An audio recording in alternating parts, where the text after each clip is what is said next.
दोस्तों नमस्कार। आज एक बहुत इंटरेस्टिंग न्यूज आइटम है बहुत सारे अखबारों में, और वो स्टेटमेंट है सुप्रीम कोर्ट के रिटायर्ड जस्टिस जज चिलमेश्वर का। उन्होंने एक सेमिनार में ये कहा है कि कुछ जज आलसी होते हैं, फैसलों में वर्षों लगाते हैं और कोलेजियम कार्रवाई नहीं करता। दोस्तों, पिछले कुछ समय से हमने देखा कि कोलेजियम की कार्रवाई को लेके अलग अलग क्षेत्रों में अलग अलग तरह के विचार आ रहे हैं। आज हम इस न्यूज आइटम की और जस्टिस चिलमेश्वर के स्पीच की थोड़ी सी विस्तार से चर्चा करें। सुप्रीम कोर्ट के पूर्व जस्टिस जे चिलमेश्वर ने मंगलवार को कुछ जजों को आलसी होने और फैसला लिखने में सालों लगा देने को लेकर फटकार लगाते हुए कहा कि उनके खिलाफ इस तरह के आरोप लगाए जाने के बावजूद कोलेजियम अक्सर उनके खिलाफ कार्रवाई नहीं करता है। दोस्तों, आपको नहीं लगता कि ये बहुत गंभीर आरोप है? क्योंकि एक सुप्रीम कोर्ट के जज जिनको अंदर किस तरह से काम होता है, जजेस कैसे काम करते हैं, इसकी जानकारी हम सबसे ज्यादा है। तो निश्चित रूप से ये एक गंभीरता का मुद्दा है जिसको हम सबको समाज में चिंता करनी चाहिए। उन्होंने कहा, कोलेजियम के सामने कुछ आरोप आते हैं लेकिन आमतौर पर कुछ नहीं किया जाता है। आरोप गंभीर हो तो कार्रवाई होनी चाहिए। बिल्कुल सही स्टेटमेंट है उनका। सामान्य समाधान सिर्फ जजों का ट्रांसफर करना है। कुछ जज आलसी होने और निर्णय लिखने में सालों साल लगाते हैं। कुछ जज अक्षम हैं, और अगर मैं कुछ भी कहता हूं तो कल मुझे ट्रोल किया जाएगा कि सेवानिवृत्त होने के बाद आप सब ये क्यों कह रहे हैं। मैं इसलिए कह रहा हूं कि एक हाईकोर्ट के 2 फैसलों को वापस कर दिया गया क्योंकि सुप्रीम कोर्ट का ये कहना है कि उन्हें ये फैसलों में क्या लिखा है समझ नहीं आ रहा। तो एविडेंस बेस्ड जज ने एक बात कही और ये भी आरोप लगाया कि ये पहला नहीं है, अक्सर ऐसे मुद्दे आते रहते हैं। दोस्तों, इसका मतलब ये है, और जो मैं अक्सर कहता रहता हूं, कि हम ये आरोप हमेशा लगाते रहते हैं कि हमारी ब्यूरोक्रेसी कॉम्पिटेंट नहीं है, हमारा पार्लियामेंट्री सिस्टम या हमारे जो इलेक्टेड रिप्रेजेंटेटिव हैं शायद वो कॉम्पिटेटिव नहीं है, या हमारे जो बाकी सिस्टम्स हैं इंक्लूडिंग प्राइवेट सेक्टर में हम ये कहते हैं कॉम्पिटेंसी की कमी है। इन सब बातों को अगर हम ध्यान से रखें तो क्या जजेस किसी और समाज से आते हैं? जजेस भी हम लोगों के बीच में से ही आते हैं। भगवान तो होते नहीं, वो भी किसी हाई कोर्ट से या किसी बार के सीनियर एडवोकेट्स को प्रमोट करके जज बनाया जाता है। तो जो एक इंसानी कमजोरी किसी और क्षेत्र में है वो जजेस में भी हो सकती है। लेकिन चिंता की बात ये नहीं है। चिंता की बात ये है कि बाकी क्षेत्रों में अपील करने के लिए आपके पास कोर्ट्स हैं, लेकिन अगर कोर्ट्स में किसी तरह की गड़बड़ होती है, मान लीजिए सुप्रीम कोर्ट में, तो कहां आप अपील करेंगे? उसी कोर्ट में। और फिर अगर उसमें सालों लगते हैं जजमेंट में, तो क्या आपको न्याय मिला? सवाल ये है। तो इसीलिए ये जो आरोप हैं ये बहुत गंभीर हो जाते हैं।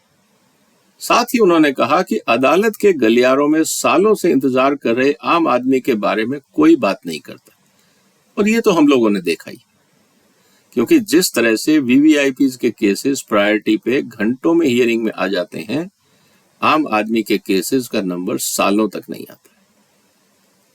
और ये बात तो भारत की राष्ट्रपति महोदया ने भी अपने संबोधन में उठाई है।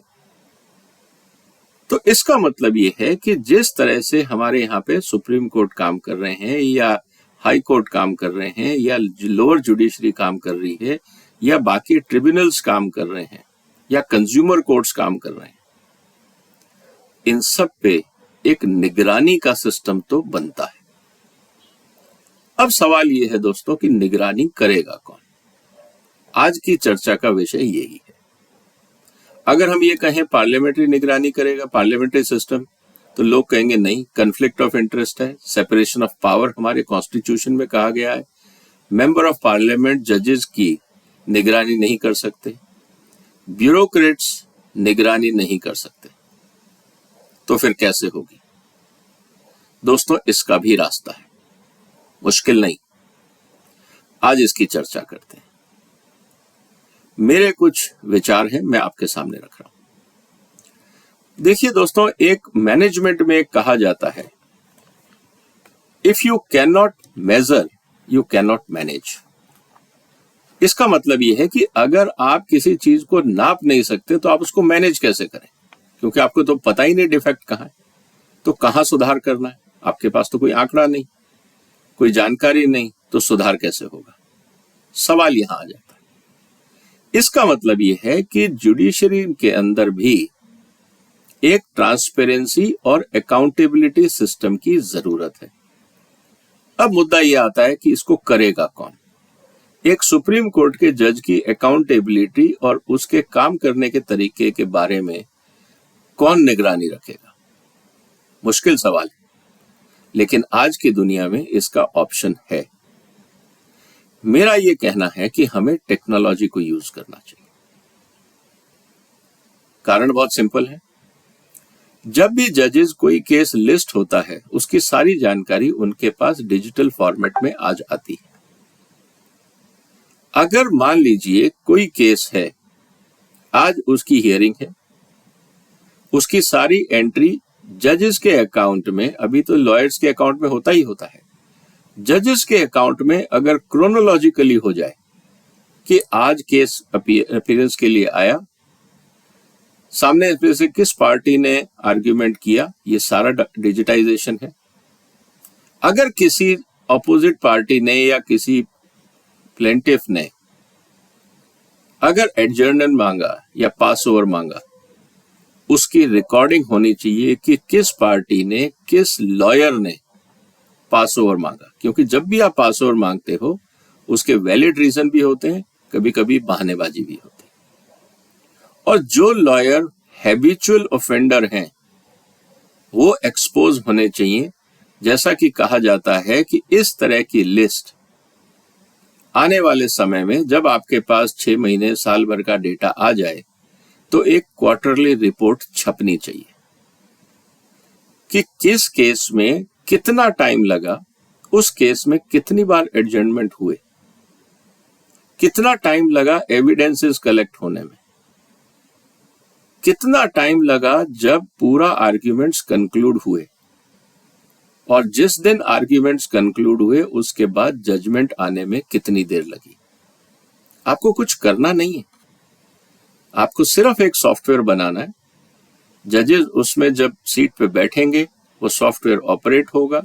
जिस समय आर्ग्यूमेंट शुरू होगा कोर्ट स्टाफ उसमें एंट्री करेगा, सारी एंट्रीज कोर्ट स्टाफ को करनी है, एक डेटाबेस बनता जाएगा।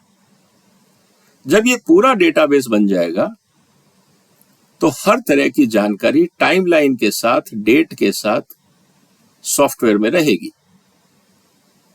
अब सुप्रीम कोर्ट के जजेस, हाई कोर्ट के जजेस उसका एनालिसिस कर सकते हैं कि जजमेंट आने, टोटल एविडेंस आने के बाद, आर्ग्यूमेंट्स खत्म होने के बाद जजमेंट आने में कितनी देर लगी, ऑन एन एवरेज कितना टाइम लगता है। कोई जज 2 दिन लगाता होगा, कोई सेम डे ड्राफ्टिंग करवाता होगा, कोई हफ्ते भर लेता होगा, कोई महीना लेता होगा। क्योंकि जो जस्टिस चलमेश्वर ने बात कही है उससे यह पता लगता है कि सालों तक ड्राफ्टिंग नहीं होती। इसका मतलब जो अफेक्टेड पार्टी है वो इंतजार करती रहेगी, और इसकी कीमत कितनी घातक होती है इसको समझना चाहिए। मान लीजिए मेरा एक बैंक से डिस्प्यूट है 1000 करोड़ का, ब्याज चल रहा है, आर्ग्यूमेंट खत्म हो गए, जजमेंट आने में 6 महीने लग गए या साल लग गया। मान लीजिए उदाहरण के लिए मेरे पे एक्स्ट्रा ब्याज कितना चढ़ गया, मेरी कंपनी इतने में डूब सकती है। क्योंकि अगर मैं 12% ब्याज दे रहा हूं और 1000 करोड़ का लोन है तो 120 करोड़ रुपए, अगर जजमेंट 6 महीने बाद आता है तो 60 करोड़ रुपए मुझे उस डिले की कीमत उठानी पड़ रही। इसमें ना लॉयर का कुछ जा रहा है, ना जजेस का कुछ जा रहा है, लेकिन एक कंपनी और उससे संबंधित लोगों की जिंदगी बर्बाद हो सकती है, तबाह हो सकती है। इसका मतलब डिले इन डिसीजंस की कीमत समाज में कैलकुलेट होनी चाहिए। हमारे यहाँ इतने सारी जुडिशियल एकेडमीज हैं, उनको इस पे रिसर्च करनी चाहिए कि फाइनेंशियल मैटर्स में अगर डिले होता है तो इसकी एक्चुअल कीमत समाज को कितनी उठानी पड़ती। हम अलग से कमर्शियल कोर्ट की तो बात कर रहे हैं, लेकिन अगर वो सफिशिएंट नहीं है और लाखों लोगों की जिंदगी अटकी हुई है और हजारों करोड़ अटके हुए हैं, तो क्या हम कुछ और कोर्ट नए नहीं बना सकते? क्योंकि जब तक हम मेजर नहीं करेंगे, हमें पता नहीं लगेगा दर्द कहां है तो दवाई क्या होगी। इसी तरह से बहुत सारे ट्रिब्यूनल्स हैं, उनका फीडबैक ये है, बहुत सारे लोग ये बोलते हैं जो स्टेट्स में ट्रिब्यूनल हैं, वहां लोग आते हैं 11 बजे आते हैं, लंच में चले जाते हैं, केसेस की सुनवाई तक नहीं होती। तो वो ट्रिब्यूनल क्या समाज सेवा कर रहे हैं या ऐसे ट्रिब्यूनल्स टैक्स पेयर्स पे बोझ बने हुए? ये चिंता की बात है। और ये जब तक हम इस तरह की टेक्नोलॉजी लाके मॉनिटरिंग शुरू नहीं करेंगे तो परफॉर्मेंस पता नहीं लगेगी। और जब हमें देखना ये होगा कि परफॉर्मेंस सही है या गलत, तो मेरा निवेदन है ऑनरेबल जजेस के, सुप्रीम कोर्ट के जजेस से, कि आप हर लेवल पे बेंचमार्किंग फिक्स करिए। कोई जज एफिशिएंट हो सकता है, कुछ जज एवरेज हो सकते हैं, कुछ जज इनएफिशिएंट हो सकते हैं, जैसा चलमेश्वर साहब ने कहा। तो जो लोग इनएफिशिएंट हैं, क्या उनको ट्रेनिंग की जरूरत है या हैबिचुअली ऑफेंडर है? तो आप ऐसे लोग जो हाई कोर्ट में भी परफॉर्मेंस नहीं दे रहे, तो आपको बहुत क्लियर रास्ता मिल जाएगा कि उनको सुप्रीम कोर्ट तक नहीं लाना है, क्योंकि वो हैबिचुअल ऑफेंडर हो गए हैं। मतलब हर बार डिले हो रहा है, वो टाइम पे बेंचमार्किंग को मीट नहीं कर पा रहे। शायद कई बार ये लगेगा कि अगर हम प्रेशराइज करेंगे तो गलत जजमेंट आएगा, लेकिन ये तो जब बार बार अगर मान लीजिए इस तरह के केसेस सुप्रीम कोर्ट में चैलेंज होते हैं, हाई कोर्ट के केसेस, तभी तो हम कह पाएंगे कि हाँ, प्रेशर आने से गलत डिसीजंस हो रहे हैं, तो उसमें सुधार होगा, बेंचमार्किंग को रिवाइज किया जा सकता है। लेकिन अकाउंटेबिलिटी तय करने में बेंचमार्किंग जरूरी है। इससे लोगों को टाइम पे न्याय मिलेगा, क्वालिटी ऑफ जजमेंट इंप्रूव होगा। दूसरी बात, बहुत सारी ऐसी कमेटीज हैं, जैसे जेल के रिव्यू की, बहुत सारे ऐसे बुजुर्ग बीमार कैदी जेल में हैं। हर जेल में एक सिटीजन्स कमेटी होती है, जिसका काम ये होता है कि जेल में जो बंद कैदी हैं, ये देखना कि किन किन को हम मर्सी पिटीशन पे या उनकी हालत को देखते हुए, बीमारी को देखते हुए, एज को देखते हुए हम उनको रिहा कर दें। एक 70 साल का आदमी जो बीमार है, उसको जेल में रख के हम क्या कर रहे हैं? कौन सा न्याय है? और वो कहां भाग के जाएगा? मान लीजिए वो कैंसर पीड़ित है या वो बहुत क्रिटिकल है, अब वो जेल में पड़ा है। क्या कभी इस तरह की हर जेल की कमेटी का रिव्यू होता है कि जब भी कमेटी बैठती है तो कितने उन्होंने केसेस को रिव्यू किया और ये कमेटी मेंबर्स ने कितने कैदियों को रिहा करने की परमिशन दी? जब तक हम ये एनालिसिस नहीं करेंगे, इन कमेटीज की भी अकाउंटेबिलिटी फिक्स नहीं होगी, लोगों को न्याय नहीं मिलेगा, क्योंकि हर मुद्दा कोर्ट तक आना नहीं चाहिए। और यही बात ऑनरेबल प्रेसिडेंट ने भी कही थी कि किसी ने साइकिल का झगड़ा हो गया, आपस में हाथापाई होगी, लोग सालों तक जेल में पड़े। तो ये जो रिव्यू कमेटीज हैं, ये क्या कर रही हैं? क्या हर काम जज को करना है? इसीलिए कोर्ट्स पे लोड बढ़ता है और संसाधन वेस्ट होते हैं। दूसरा मेरा ये कहना है कि जब तक आप अकाउंटेबिलिटी फिक्स नहीं करेंगे और टेक्नोलॉजी का यूज नहीं करेंगे और क्वार्टरली रिपोर्ट जनता के सामने नहीं आएगी, हर डिस्ट्रिक्ट कोर्ट को अपने डिस्ट्रिक्ट की सारी कमेटीज की रिपोर्ट क्वार्टरली नेट पे डालनी चाहिए, हाई कोर्ट को अपनी और सुप्रीम कोर्ट को अपनी। क्योंकि जब तक हम पब्लिक डॉक्यूमेंट नहीं बनाएंगे और जनता को एजुकेट नहीं करेंगे, तो जुडिशियली सिस्टम पे प्रेशर नहीं बन सकता कि आपको परफॉर्म करना है।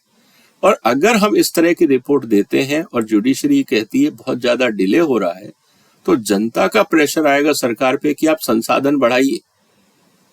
क्योंकि अगर आप जुडिशरी को कंप्यूटर्स नहीं दे रहे हैं, स्टाफ नहीं दे रहे हैं, इंफ्रास्ट्रक्चर नहीं दे रहे हैं, तो वो काम कैसे करेंगे? तो राज्य सरकारों पे प्रेशर आएगा। राज्य सरकारें टाइमली रिसोर्स एलोकेशन करेंगी जुडिशियल सिस्टम पे, तो सबकी जवाबदेही तय होगी।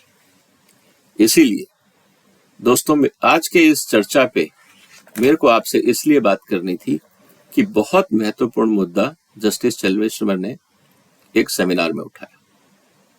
आपको क्या लगता है कि जुडिशरी में किस तरह के रिफॉर्म की जरूरत है?